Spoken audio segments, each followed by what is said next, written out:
right, good to go. Fantastic. Wonderful. So just as a reminder to everybody, this class is being recorded. So if you want to come back and watch it later, it will be available to you within the next 24 to 48 hours online. If you have any questions throughout the class today, please drop them in the chat. And that's how we'll get questions over to Tamara. Awesome. All right. So as I said, we're going to be using Bernat Blanket Big to make a great big hand crocheted blanket. And the reason we use this yarn is because it is big. It is a great big thick yarn. I'm going to hold it right up to the camera here so you can see just how thick this stuff is. By hand crocheting this yarn, you get this look, the great big, that roving style, those trendy blankets you've seen on all the home decor pictures and everything.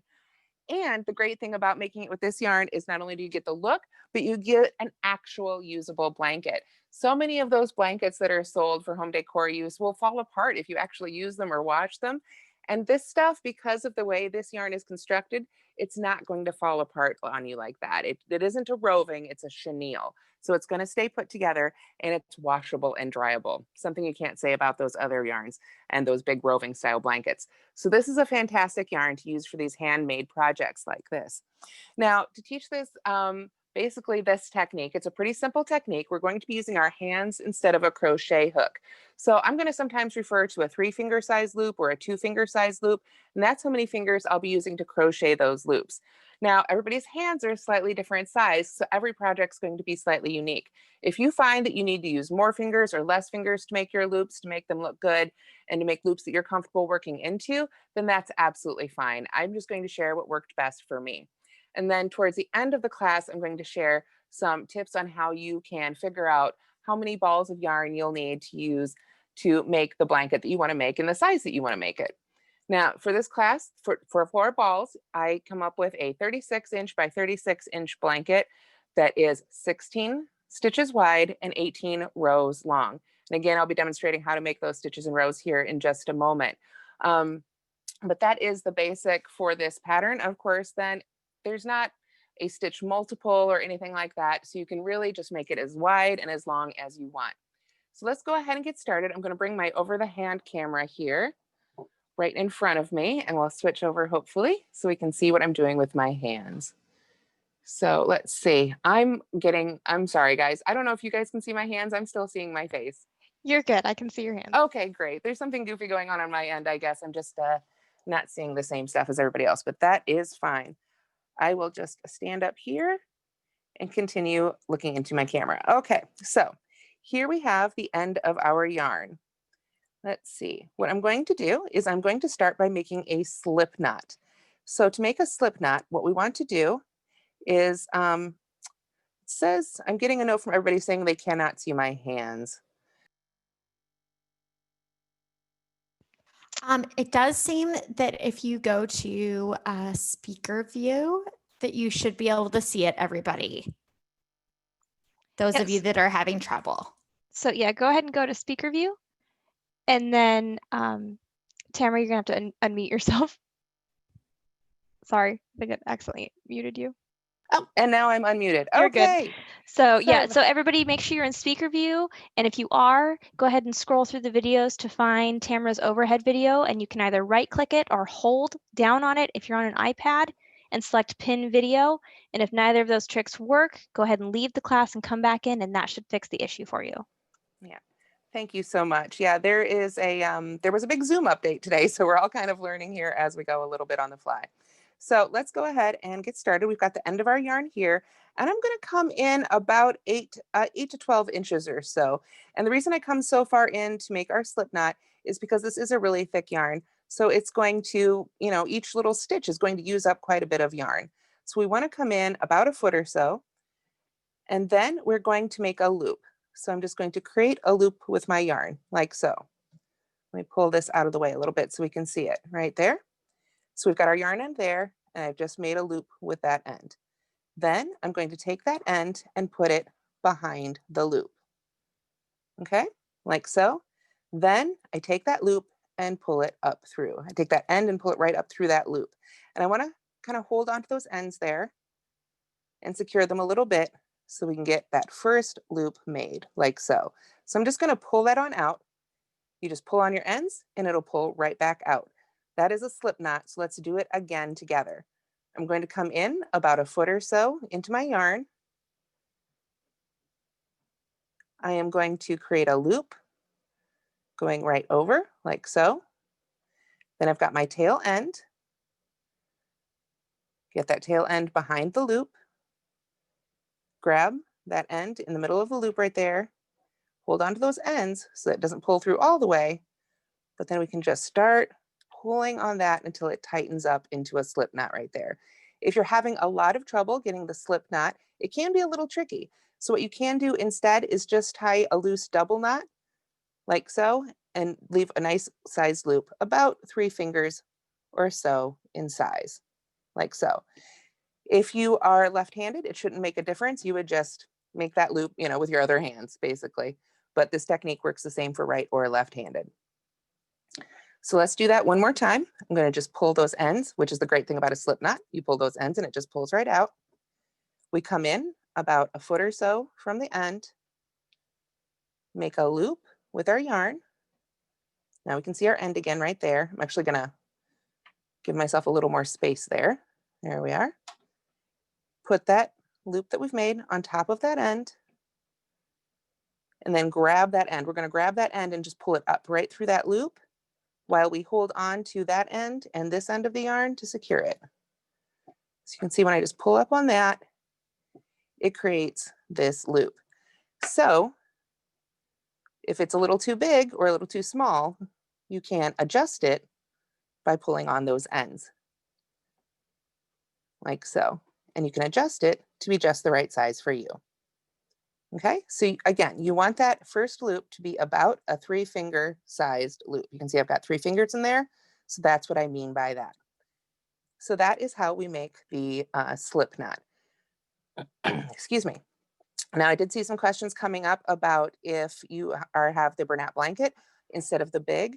Bernat Blanket is significantly thinner than this one, so you can use it, but you'll probably want to hold at least 3 strands of it together. Just for practicing right now, sure, go ahead and play with it, but for a finished blanket, I think I don't think you'd like the fabric you got with this technique using just 1 strand of their Bernat Blanket. So, okay, now what we're going to do is we're going to start chaining. Now remember, this class has been recorded, so if you need to come back and watch those slip knots again, you absolutely can do that. So what we're going to do to chain is we're going to bring this yarn, and this is the yarn that's attached to the skein, not the end, the yarn end attached to the skein. We bring it over our fingers and pull that loop through the loop we made. And now we make this new loop the size of our fingers again. So let's do that again. We're going to come over our hand with the yarn and pull it right through the loop up to the size of our fingers. We yarn over with the Bernat Blanket Big and pull that loop up and through. And we just want to practice being really consistent with this. This is basically chaining. It's the same way we would do it with a hook, but right now we're just doing it with our fingers and our hands. Our hands are taking this hand specifically is taking the place of a crochet hook. So you just want to go ahead and practice chaining however many stitches until you feel comfortable with it, like so. And this is what they should look like when you're done. This is the top of the chain and this is the bottom of the chain. Now I'm going to go ahead and pull all these out and do them again. If you make a mistake or you make a chain or a stitch that you don't like in crochet, the great thing is all you have to do is pull on that end attached to the skein and they all come right back out. So again, if you missed the slip knot, feel free to go ahead and just tie a small knot in your yarn so that you've got a loop about that size, okay? So then we begin our chaining. We take our yarn, not the end that's cut here, but the end that's attached to the skein of yarn. We go over our hands and pull that loop through the loop that was on our fingers. And then we do it again to make another chain. We pull all that through. And what you want to do is you want to avoid tugging on these chains that you've already made real tightly as you make them. You just want to try and work really loosely. You see there's not a lot of tension on this yarn. I'm not pulling tightly on it. I'm just gently pulling it up through. and that will help keep those loops the same size. We just go through and pull through. Yarn over again. That's what that's called. That little motion of putting the yarn right over your hands or your fingers or your hook is called a yarn over. And we pull it through to make a chain. So this loop that's essentially on our hands, or now that I pulled my hands out, this loop that isn't doing anything, that is open for my hands here, this is called the active loop. And we don't count that when we do count our chains. So if I pull this out straight again here, you can see here are the chains we've made. And chains are made, they have 2 loops on top that form a V. Sometimes they get twisted when you're hand crocheting them a little bit. But they have loops that make a V, and they have loops underneath that make sort of a Loch Ness Monster sort of ridge. So let's do this one more time. We're going to pull these out, come back to our slip knot.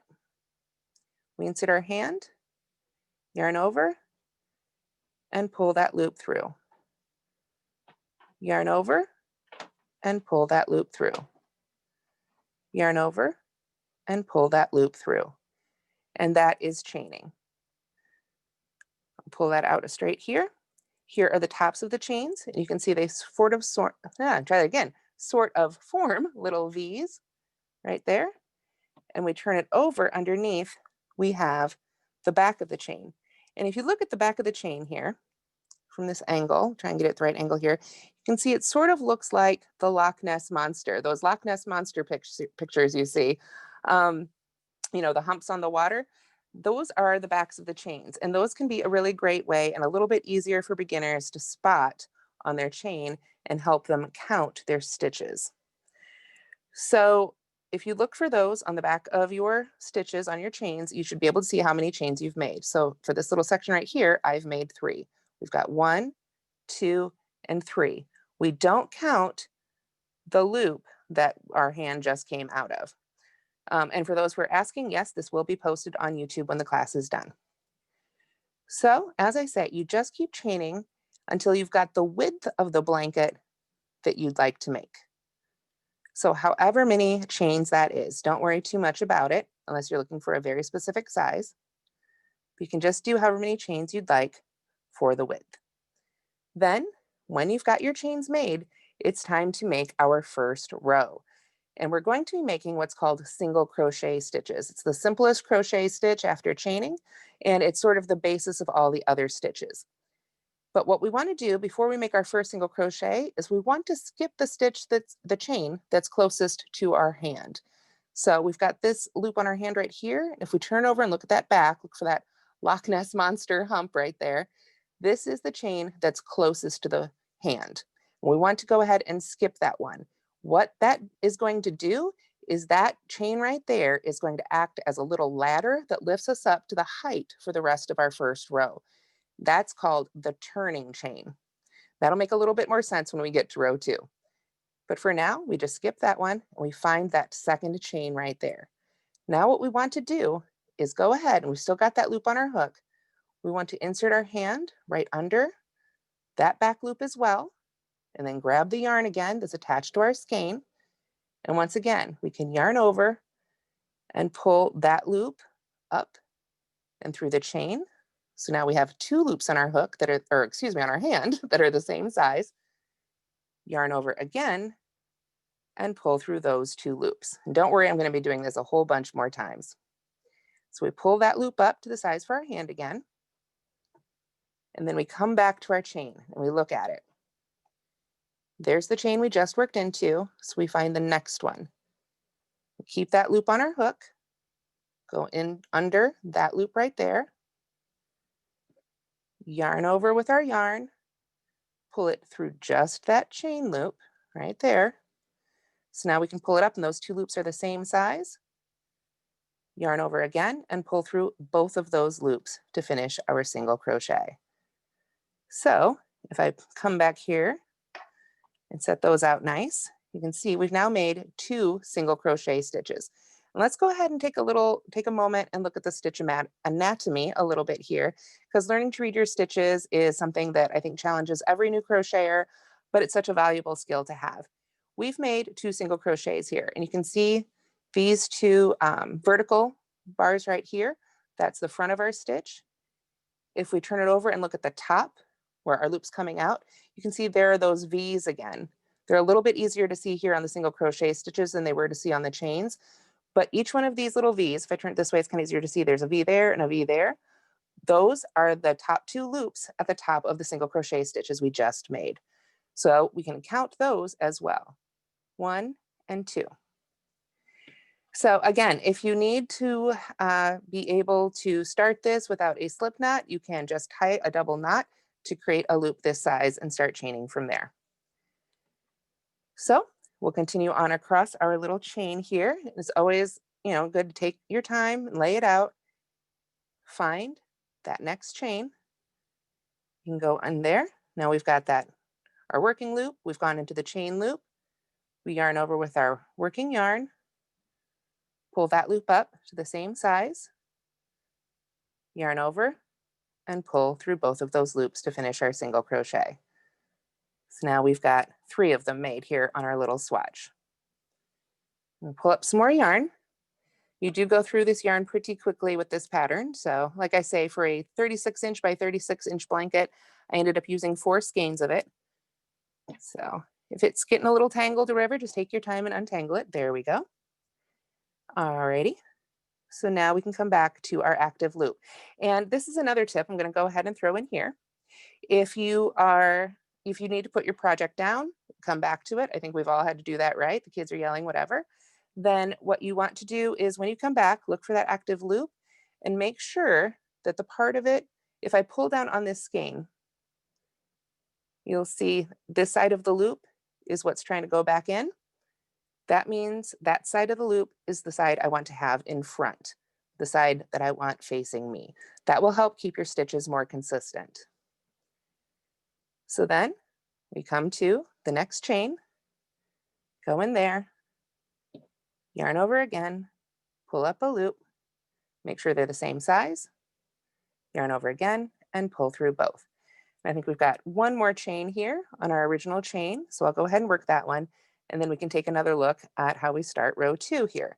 And row 2 is going to start with a chain of its own. We're going to learn about those turning chains here I was speaking about. So when you get to that last chain, it can be real tricky to find that middle loop. And if you get lost, you can't find it, it's okay. You can just kind of pick one to go under, but you can go through and, go in there wherever it looks good. Why do I only use 2 fingers when I pull it through? It's just easier for me to grip it that way. I could use 3, but I think that would just be difficult for me. Since I'm pulling it up to the height of my 3 fingers, it doesn't really matter how many fingers I use to pull through. It's really just whatever's comfortable for you in your hands. So I'm going to go ahead and finish that last single crochet there.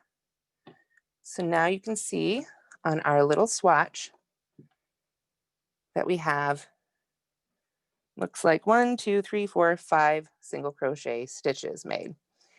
So I will be going back and covering some of the stuff again if I can, but again, if you need to rewatch it, there will be a recording of this provided, and I think they've put some information on that in the comments as well. So now let's go ahead and get to row 2 because I want to make sure to show everything today. We've got that last loop on our hook and we're ready to start. What we're going to do now, and somebody want to see the end of the chain? There it is again. And yes, we've just got our little tail. And yes, this is just going to be just a few stitches for the purpose of this video. If I made a full-size blanket, I don't know that we'd get to row 2 today. So let's go ahead and make row 2. I'm going to move my little ball of yarn here to the left of me because I am right-handed, so that's a little easier for me. So when we make our turning chain, remember when I talked about that very first chain we skipped over here? We need to do that again. We need to make another little ladder so we can work across at the right height for row 2. If we didn't make that little ladder, the beginning of our stitch would be too tight and too close to row 1. So to make that little ladder, what I'm going to do is I'm going to pull down on my loop. I want this one to be a little bit tighter, I've found. There we are, like so. And yes, if you want to try doing this with a hook, absolutely, the motions are the same. You're just using a hook instead of your hands. So we are going to yarn over and just pull through that loop. Just like all the other chains we did before, we're just doing one now after having made some stitches. This becomes the turning chain. So now that we've got the turning chain made, we can turn our work. And I'm right-handed, so I'm going to turn mine the same way I would turn the page of a book, this direction. If you are left-handed, you've been crocheting that direction, you would want to turn it the other direction. But the main thing is to be consistent. So for me, as a right-handed person, I always think of it as turn the page of the book, and then I'm ready to crochet into the first row to create the second row. So I'm going to adjust that hook size, or that loop rather, size again on my hand. Just it gets a little loose sometimes when you're moving things around.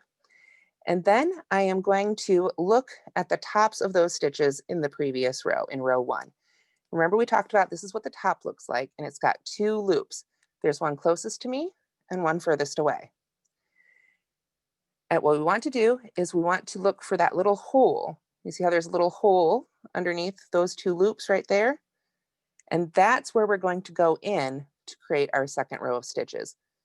So now, rather than going under just one loop of a chain, I'm going to go under both of those loops at the top of the stitch, like so. So you can see this is the chain, or the active loop that was on my hand. These are the top 2 loops of that very first stitch. So then just as before, we yarn over. Now we're going to pull it under those 2 loops of the stitch, pull it up to size again, just as we did before, yarn over again, and pull through those 2 loops to finish our single crochet. So we can see here, we now have a single crochet worked into the previous row. So let's do the next one. I am on row number 2. So we lay this out. You can see right there is our next stitch. There's the top of it. There's that space right underneath. We want to keep that loop on our hook, put our hand right into that hole, yarn over and grab that yarn, pull that loop up and through to the same size as the other loop, and then we yarn over again and pull through both of those loops, like so. So now we have 2 single crochets worked into that row right there. So continuing across, we've got that loop on our hand. We look, lay out our work, look for that next stitch. There's the 2 loops on top. There's that space right underneath. So that's where we insert our hand, yarn over with our yarn, pull it under those top 2 loops. So now we've got 2 loops that are the same size on our hand, yarn over, and pull through 2, like so. There we are. All right, so now we have those first 3 stitches made. And I just want to pause here and give you guys a good chance to see. You can see here is what row 1 looks like, and here is row 2. The stitches do look a little different from the front and from the back. So anytime you get a chance as you're learning to crochet, it's a good idea to take your time, take a look at what you're doing, and study how those loops of the stitches are laying in the stitches as you make them. So we've got 2 more here for row 2. So I'm going to find that next stitch again. We can look for those top 2 loops, find the hole right underneath, insert our hand right in there, yarn over with our yarn, pull that loop up and through, yarn over again, and pull through both of those loops to finish our stitch. So we've got, looks like 1 more stitch in this row, and then I think I'm going to go ahead and just talk about how you continue and then get back into some of those beginning stitches that people would like to see again. So we've got our last stitch right here. We look for those top 2 loops, insert our hand, yarn over and pull up a loop, and then finally yarn over and pull through 2, like so. So that is the end of our second row. Now, every row after the second row is exactly the same. You do that turning chain. Remember, we just yarn over and pull through 1, just a chain for that little ladder. Then we turn our work over the same direction and make those single crochets going under those top 2 loops right in the little hole that you can spot right there. So that adds a few other questions. Obviously, You know, this is a big bulky yarn and you're going to run through it quickly. So what happens when it's time to add another skein? I just went ahead and cut that one. I'm going to pretend these are the two ends. I have run out of yarn here and it's time to add another skein. You've got a few different options. You could try tying them together. You can try just finishing one row with one skein and then starting the next row with the second skein. Or what I like to do is you can actually sew these ends together. If you get a bit of matching sewing thread and a sewing needle, you can sew these ends together and that's going to give you a really nice continuous line. So that's my tip for that right there. And then I do want to make sure that we leave enough time for the math. I want to show you guys how to figure out how to make a blanket exactly the size you need and figure out exactly how much yarn you'll need. But I did want to go back because I know some people still needed to take another look at the Slipknot and chaining. And I'm going to see how much of it I can do left-handed. So bear with me. I occasionally crochet left-handed in small snippets, but let me see what I can do here. Now for making the Slipknot, I'm going to go ahead and do the Slipknot right-handed because I'm not sure I could pull that one off left-handed. We're going to come in about a foot from the end of the yarn here, our cut end. We're going to make a loop. So I've got my cut end in my right hand right now and the end that's attached to the skein in my left. And I'm just going to bring it over to create a loop. Just like that. Let's do it again. Bring that loop right on over to create a loop. Then here's our cut end. I'm going to bring that behind that loop. Okay, so it kind of looks like a little pretzel right now. Then I'm going to grab that yarn that's right there. And at the same time, I'm going to secure those ends and I'm going to pull on up on it like so. Now, if you find your blanket is curving a lot, that might be because your stitches have gotten tighter or looser. That usually is a result of what we call gauge, which basically means keeping your loops the same consistent size. This technique does take a lot of practice. It's not something I was able to do the first time I tried it. I had to practice at it to make sure my loops stayed consistent and that they didn't pull too small or pull up too big. So if you feel like you need to practice with it, it's fine to keep practicing. Use one of these skeins and just keep practicing the technique itself. So we've got our slip knot right here to chain. I'm going to yarn over with the yarn end attached to the skein and pull that loop up and through.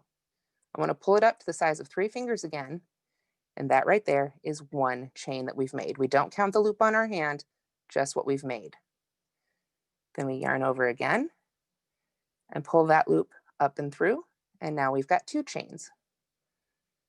We do that again. We yarn over, pull the loop up and through, and now we have 3.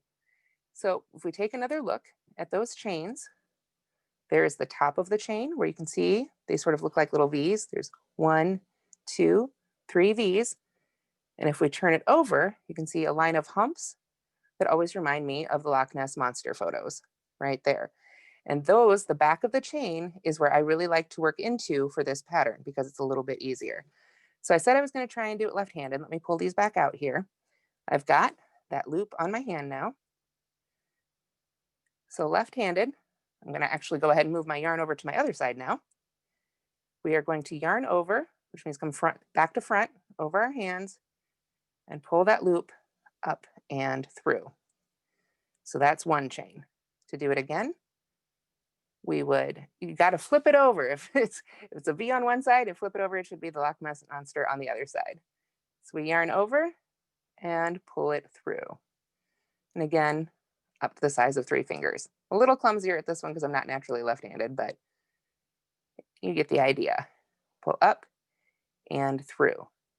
So then when it is time to make our single crochets, we are going to make sure to skip the chain closest to our hand and work back into those chains. So my chains here are a little sloppy because I'm not left-handed. So if you'll bear with me, I'm going to go ahead and pick this loop,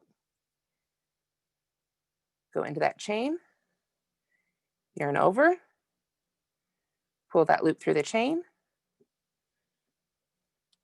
get my end sorted out here. Sorry about that. Yarn over and pull through those 2 loops for a single crochet. So let me see if I can pull that off one more time here. We're gonna just kind of pick a loop, yarn over, pull through just that chain, yarn over again, and pull through 2 to finish the stitch. So not my prettiest single crochets, but about the best I can do off the top of my head left-handed. So hopefully that's helpful with that. Allison, are there any questions I can answer before we do move on to the math section a little bit? Let me go take a look. Okay, sorry, I know we kind of went through that stuff, but like I said, I know it's recorded, so I wanted to make sure you guys had everything you need, and that we didn't get stuck on just the chaining, and then you try to come back and watch the video, and the rest of the blanket's not here. I've never heard of doing this, but there were 2 comments about melting the ends together. And I don't know if you've heard of people doing this. I know that generally we maybe wouldn't recommend. It's polyester. I will go ahead. You can bring up the, whoops. Let's see if are we still on the hand cam? Yes. Okay, sorry. My end is, I don't want to try and mess with it while we're live here. I'll figure that part out later. But yes, you can see here it's 100% polyester. So it should, I would think it would melt a little bit, but I'll be honest, I've never tried it. I would recommend if you're going to try it, do it safely in a well-ventilated area, without the kids around. But yeah, you could give it a try, but I'll be honest, I'm not entirely sure how that would react. So you takes your chances on that one. Sorry, guys. All right, so let's see here. I saw a few requests for the second row again. Were there any other questions I could answer while I pull this second row out? Do you know of any other yarns that you could hand crochet with? I do know that holding multiple strands of Bernat Blanket together, you certainly can get a similar look. It's not going to be exactly the same, but I have seen where people have done that before. Yeah, I think you just want to look for something, basically something big. You'll have to look around the store. There aren't a whole lot of yarns out there at this weight. Let me bring this yarn label up one more time right here. This right here where it says Jumbo 7. This is the type of yarn you want, just a really big yarn. This is what's going to tell you it's a great big thick yarn. And of course, you can kind of see with your hands how big and thick that yarn is as well. So that is a great solution though if you can't find this yarn. I'm sorry, Allison, I'm totally like Extra, Bernat Blanket Extra. That's the other one. Yes, that is a little thicker than Bernat Blanket, but thinner than this, and you can hold 2 strands of that together. Absolutely. So you can, kind of put some yarns together until you've got the thickness you'd like. So were there any other questions? I sip my water here. There was just a question about how many stitches were in the first row. My little examples first row had 5 stitches. So we started with 6 chains because we skip that one. That's our turning chain that gives us that ladder, and then work in the 5 remaining chains. For a real, a full-size blanket, you'd obviously want a lot more than 5 chains or 5 stitches, but this is just kind of what fits on camera here and gives us a good size to practice with. So yeah, like I say, the original, and I went over this just a little bit at the beginning. If you chain 17, skip that first one, single crochet back across 16. For me, I found that to be about 36 inches wide, which is kind of a good jumping off point. And then about 18 rows gave me about 36 inches. But in terms of the length of the blanket, you can just keep crocheting until you've got the length you like. Wonderful. Okay. And then I did see one other question pop up. I'm trying to see, and now I've got all these little swatches and things I'm surrounded by. How to weave in your ends. So I'm gonna pop up overhead here so I can see my hands again. Here we've got our first end. This is attached to our slip knot right here. So when it's time to weave in your ends, you will need to use your hands. I don't know about you guys. I don't have a yarn needle big enough to hold this stuff. I've looked around and I managed to break one of my bigger yarn needles, seeing if it was big enough. So go ahead and weave this in with your hands. Basically, what you're going to want to do is find some nearby stitches and just start tucking it in and sort of hiding that end in there. You can sort of weave it around, in between the other stitches. And then when you get down to that end, I would pull that sewing needle and matching thread back out and go ahead and just sort of sew it down on the inside of the blanket to hide that permanently. That is, I think, the most secure yarn, or excuse me, the most secure method for this particular type of yarn. It's not what we normally do when we're weaving in yarn ends. That's a tongue twister, but for this big thick stuff, you know, it's just, it would just work its way out eventually. So you really do need to do something to tack it down. Another option that's really popular is fabric glue. A lot of people use Aleene's fabric glue, very popular brand available at Michael's. And you can use that to glue those ends together as well if needed. I wouldn't necessarily glue the ends that you're crocheting together, but I would definitely, you know, use it maybe to tuck that in on the very final end after you've woven it in a little bit. So I did see a request come through to reshow row 2. And again, just a reminder to everybody, this is being recorded. So if you've come in late or it's going a little too quick for you, practice your chaining and come back to the video later. Here we've got our first row made. And I'm going to find that loop and I want to give it a little tug to make sure that the end attached to the skein is in front of my hand. So now it is. And then I am going to go ahead and make my turning chain. So to do that, I yarn over and pull that loop through, just like the other chains we've been doing. Just one of them now, right there. Then we turn our work like a book page right on over. And now we're ready to start crocheting row 2. So when we're working into those single crochet stitches of row 1, we want to look for those 2 strands on top that make a V. If I hold it up there at that angle, you can see those V's. There's 1, 2, 3. And we want to go under both of those loops. So if you look under those loops, there's a little space right there, ready and waiting. And that's the space we want to go into with our hand. So we keep that loop on our hand, put our fingers right in that space, yarn over, pull that loop under just those 2 loops, get it up to the sides again, just like we did before, yarn over, and pull that loop up and on through, like so. So then we can lay it out, look for that next stitch. You can look at the top if you need to, find those 2 loops, look for that little space underneath, go in there with your hand, yarn over, and pull that loop under those 2 loops. So now we've got 2 loops on our hand. Get those be about the same size, yarn over again, and pull through those 2 loops to finish the single crochet. And that's how we just continue on across working that second row. So as we continue on across, I did see the question pop up, how do you add a second skein? I would go ahead and honestly, my preferred method I think would be to sew the ends together. But if you don't want to do that, you could basically weave in your ends and start with a new skein on a new stitch. Or use, like, let's say, for example, let's pretend I've only got another foot here. That's too much, or not enough rather. I want to make sure to have this end to weave in. Then I could bring up the strand of my next skein, which, if you'll forgive me here, working one-handed off to the side, so I can grab that. Here, let's see, this is the end of our new skein.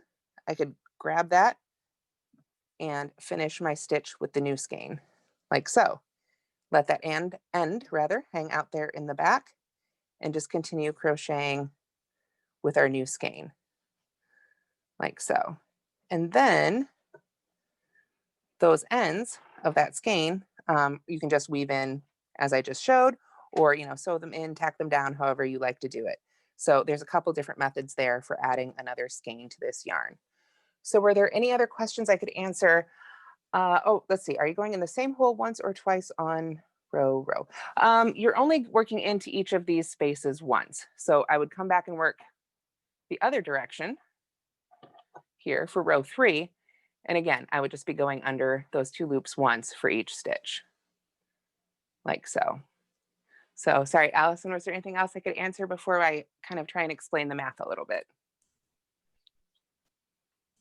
I think that's it. Okay. All right, sorry, I was trying to sneak in a little sip of water too.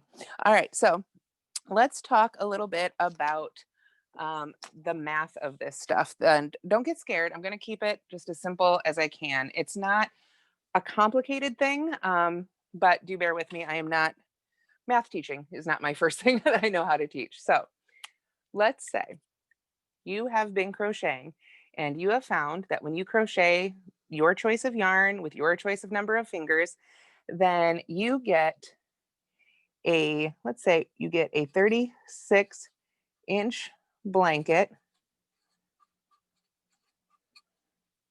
when you make 16 stitches.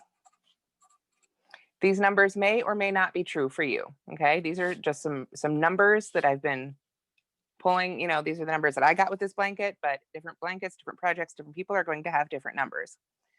Now let's say, okay, that's all well and good, but I really want my blanket to be, we'll say 60 inches wide. So this is over here is what we got on what we call our swatch, our practice swatch that tells us what gauge we're getting. Now, the project we want to make, our project over here, like I say, we want it to be 60 inches wide. So what we're missing is how many stitches we need to get that width. Make sure we're good and centered here. There we go. So unfortunately, I don't have a calculator in front of me because my calculator is the camera that you're looking at right now. My phone works as my second camera. So I'm going to need one kind person with a calculator or a phone handy to do a little bit of math with me. And that is why I'm here. Awesome. I was like, I realized I really should have had a calculator or picked some easier numbers for myself. So like I say, this right here is what we are trying to find the answer to. So this is going to be some basic grade school math you might have to pull back from your memory. We're going to do a little cross multiplying and dividing. If we take 16 times 60, 960. and then, yeah, sorry, how much is it? 960. 960. And then we divide that by 36. 26.6. 26.6. So basically, we are multiplying this number here with this number here, this denominator, and oh gosh, I don't remember the words. I'm not going to use the math words. The one on top and the one on the bottom, the width times the stitches, and then we divide it by this number here. So multiply these, divide it by this one, and it will give you this. So this gave us 26.6 stitches. I don't know about you guys. I'm not good enough to do 26.6 stitches. I can do 26 or I can do 27. So that means you just have to make a decision. Do you want your blanket to be a little bit narrower or do you want it to be a little bit wider? These are the small decisions that designers make and everybody makes when they make a crochet project. Sometimes you have to split the difference a little bit. So let's take another look at that with a couple of some easier numbers. Let's say we have 10 inches wide on our little swatch. And we did that by making 20 stitches. And STS is the most common abbreviation for stitches. So that's going to be equal to, if we want to make, again, we'll say a 50-inch blanket, we need to know how many stitches that's going to be. So we multiply 50 times 20. Those are the two numbers we have. So that's where we begin. You start with whatever numbers you have. We've got the 50 and the 20. So we multiply those. And that would be 1,000, I believe. And then we divide it by this number here. So multiply here to divide by this one to get the number we want. So that would be 100 stitches. And if we plug that back in, you can kind of see how that makes sense. If 20 stitches made 10 inches, then you would need 5 times that, 100 stitches, to make 50 inches. So that is as basically as I can put it, numerator and denominator. I saw that pop up. Thank you, ma'am. As I can put it to solve for that without trying to throw in a bunch of solve for X and Y's, because I don't want to confuse you guys on the algebra. But it's really just a matter of figuring out what you are getting with your little swatch, and then you can figure out where you want to go, and that will give you the number you need. And you can do the same thing for the number of rows. Now, like I say, for a project like this, I would recommend that you just keep making rows until you have the length you wanted. But let's say we had, I'm just gonna, again, keep some simple numbers out there. We made a 10-inch long blanket or scarf, and we did that in 5 rows. But we want to get to a, we'll say a 30-inch long scarf or blanket, then we need to solve for that number again. And we would take 30 times 5, 150, and then divide that by 10. So that would give us 15 rows. So hopefully that will help you guys figure it out, figure out how to figure out the math basically on these, so that if you've done your practicing, you've got your gauge where you like it, you can measure out and see what you've made on your little swatch, then you can plug those numbers into this really simple formula to help you figure out exactly how many stitches and how many rows you'll need to make your blanket. Now, let's say that you got, let me pull up another paper here. Let's say that you made a square with your practice that was 10 inches wide and 10 inches long, okay? So that is going to be 100 square inches. I don't know if anybody remembers square inches. We just multiply the width by the length, okay? So if we know that that 100 square inches is exactly what we got using 1 skein of yarn. And again, these are arbitrary numbers. This is not what you'd get with this particular skein of yarn. Then we can figure out, okay, we want our blanket to be 50 inches wide and 50 inches long. 50 times 50 is 2,500, unless I've lost my mind, square inches. That seems like too much. No, that's right. This is what I get for mathing live. All right. So we've got 25 square inches. We know that it took 1 skein to do 100 square inches. So 100 into 25, it's going to take 25 skeins to do that. Does that make sense? I hope. Yes. Yes. Okay. It makes sense to May, so I'll take it. Thank you, May. And thank you, Allison. Yeah. So that is, like I say, these numbers are pretty arbitrary. Obviously, if you looked at this, you could, probably be able to figure that one out. But normally the numbers aren't quite this nice and rounded and easy to multiply in your head, as you saw by the first one. So that is the basics for the math on figuring that out, and then figuring out too how many skeins of yarn you'll need. Again, you'll get a lot more than a 100 square inch square with 1 skein of this yarn. I just had to pick some numbers that I didn't have to pull out a calculator for. So there is that. So yeah, let's see, Allison, we've got, it looks like 10 minutes left. What can I show people? I think maybe if we just show people the starting chain again, just for those who absolutely need that little extra bit of help here. And I am going to go back to doing it right-handed, because that left-handed, I can do it for a few inches, but not for too far before my coordination levels drop. There we go. All right. So I found a new end of the yarn here, and I did see one little question pop up. I did want to cover too, how to care for the blanket. You'll find the information for care, because I know sometimes people do use different yarns. And so I just want to say, you always want to make sure and look at your label for the care instructions. This particular one, of course, has put it on the inside. So let me go ahead and pull that out.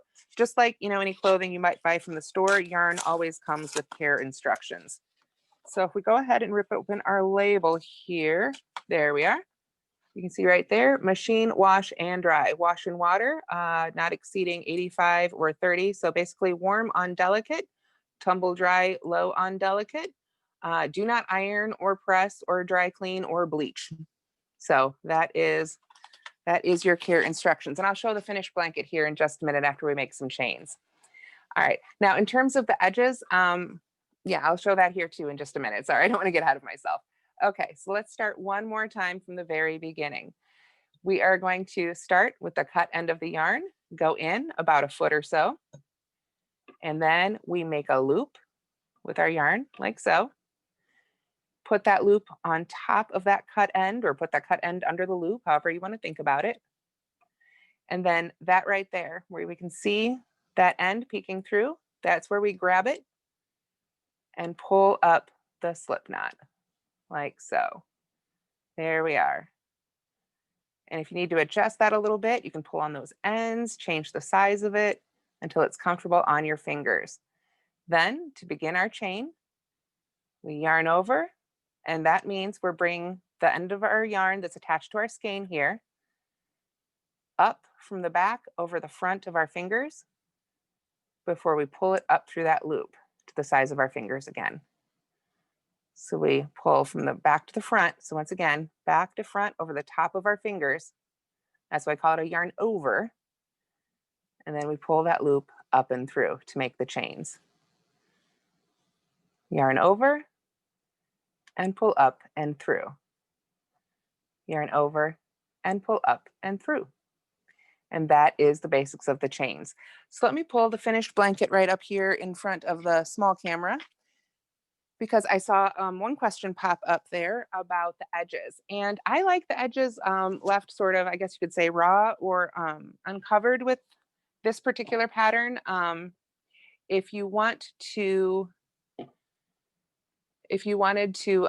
add a border, you absolutely could do that. Adding a border is probably a whole nother class at this point, but basically you would crochet across your row as you normally would, or as I've been showing you all along. And then you'd probably want to work a couple of those chains, just like we do for a turning chain. And then you can try single crocheting along the edge. And working into the edge of a blanket like this is going to be a little bit of an art, where you have to sort of find where you want to insert that stitch as you go along the side.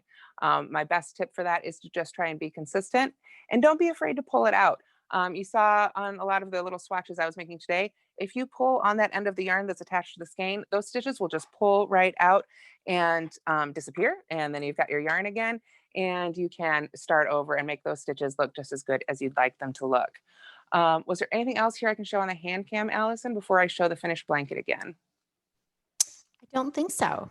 Okay. All right, cool. So, I can see the first few words of each question pop up. So sometimes I can answer them, and sometimes I don't know what they're going to be. So let's go ahead and come back to the not hand cam, I guess. All right. All right. And hopefully you can see me now. Like I say, it's all goofy on my end with these Zoom updates. But right here, again, is that finished blanket, the 36-inch by 36-inch blanket. It took 4 balls of the Bernat Blanket Big. Right here, you can see. And yeah, it's actually upside down, which takes a little bit of practice to spot, especially with these big stitches. But there you can see, it's just really big and chunky and graphic, and thankfully not too difficult to take care of. We just wash it in the machine on Delicate and then dry it on Delicate. Easy peasy. Jean we just had one last question from Jean. She just was trying to understand working in the back loops only versus the front loops only. Okay, let me find here. I'll just pull up the finished blanket again. Let's come back to the overhead or the hand camera real quick here, so I can show. Let me find on the finished blanket. Here we are. I think this one's going to be a little easier to see. Okay. If we have, here are those tops of those stitches, okay? You can see here was that last row of single crochets I made, and here are those 2 loops on top of it. There is a front loop and a back loop, and the front loop is always the loop that's closest to you, the crocheter. The back loop is always the one that's furthest away. So if I turn over this project, sorry, little camera, big project. Let me get it turned over here. There we go. All right. So now you can see those V's are facing a different direction. This is now the front loop, and this is now the back loop. One closest to me is the front one. The one furthest away is the back one. So I always say it's relative to you, the crocheter, which one is the front and which one is the back. But it's referring to, those are the top 2 loops of that single crochet stitch right there. So once again, the front loop closest to you, back loop furthest away. So hopefully that demonstrated that to show as well. I know there was some discrepancy at one point on the written pattern because long story short, I also did a hand crocheted blanket using the Bernat Blanket Extra and holding a few of the strands together. And for that one, I believe I did work into the back loop only. But for this one, I recommend that you go under both of those top two loops, both of those top two loops of the stitch. You know, if you're an experienced crocheter and this is your first time hand crocheting, but you know what you're doing with a hook, then feel free to play with it. Absolutely. You could probably try working in some, you know, half double crochets and double crochets if you really want to get adventurous with it. Back loop only, front loop only. You can really bring in all those tricks that you know how to do with your hook and see what you can do with your hands as well. So again, if you know how to do that, then you can really, the sky's the limit once you get used to working with the yarn with your hands a little bit. Fabulous. Wonderful. And just so one last reminder that you can get the recording of today's class in 24 to 48 hours, and that link has been dropped in the chat. Thank you so much, Tamara, for today's class. I think everybody has had a lot of fun. Yeah. Love it. I mean, I need to do one of these myself as a little palette cleanser to stitching. Absolutely. You know, and it's one of those things where, you know, the first time I sat down to do it, and I'd been crocheting for years at that point, I struggled with getting those loops all the same size and getting them to look the way I wanted. This wasn't the very first thing I ever made with this technique. So like I say, go ahead and get a skein of this yarn and just practice it. Make some swatches and get your gauge and your loops and everything to just the size you like, so that you like the way the finished fabric is looking. And then that's where you can pull in that math and you'll be ready to make your finished blanket. So fantastic. I think that's it. I think that's all I've got. And it is 1 minute to go. So thank you so much for having me. Thank you so much, Tamara. All right. Have a great night, everybody. Hope to see you back on Michael soon. Awesome. Bye, everybody. Bye.